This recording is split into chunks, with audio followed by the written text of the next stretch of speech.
দেবী পক্ষ।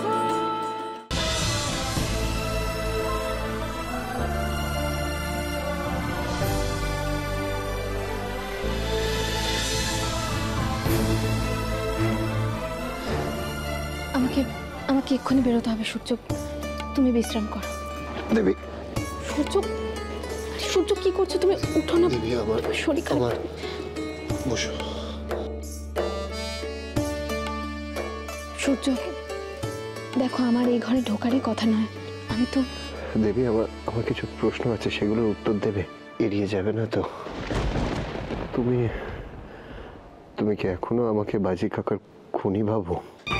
দেখো সূর্য, আমি এখন এসব নিয়ে কথা বলতে চাই না। আমাকে কিন্তু আমার জানা খুব দরকার দেবী। আমার আমার এটাও জানা দরকার যে তুমি প্রতিশোধ নেওয়ার জন্য আমাকে আমাকে মারতে চাও। তোমার মন কি বলে? তুমি আমাকে এসব প্রশ্ন করছো মানে তোমার মনের মধ্যে দুটা না আছে।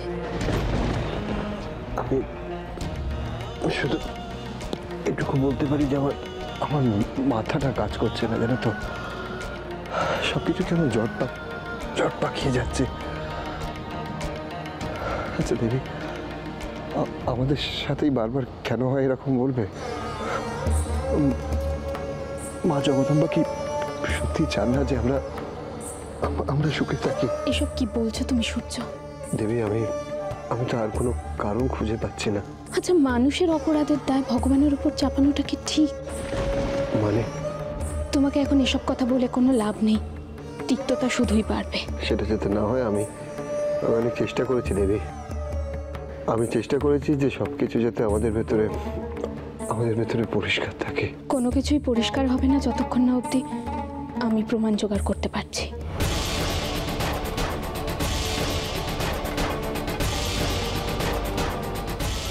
কারণ যার নাম আমি আবারও বলবো, তাকে তো তুমি একটা অন্য আসনে বসিয়ে রেখেছো। দেবী, আমি কিছু বুঝতে পারছি না। আমার সবকিছু কিরকম ধোঁয়াশা লাগছে। কেন? তোমাকে পরিষ্কার করে বুঝিয়ে বলার লোকের তো অভাব নেই সূর্য। এই যে আমি প্রতিশোধ নিতে গিয়ে তোমার পরিবারকে শেষ করে দিতে চাইছি, কে বিষ মিশিয়েছি, এইসব তো তোমাকে কেউ বুঝিয়েছে। দেবী, মানে কি বলছো তুমি? আমার কথার মূল্য তোমার কাছে কতটা সূর্য? তোমার মনের মতো কথা না হলেই তুমি আমাকে অবিশ্বাস করবে, হয়তো করো। দেবী, ভুল হচ্ছে যখন আমরা দুজনেই বুঝতে পারছি, তখন দুজনকে সাহায্য করছি না কেন?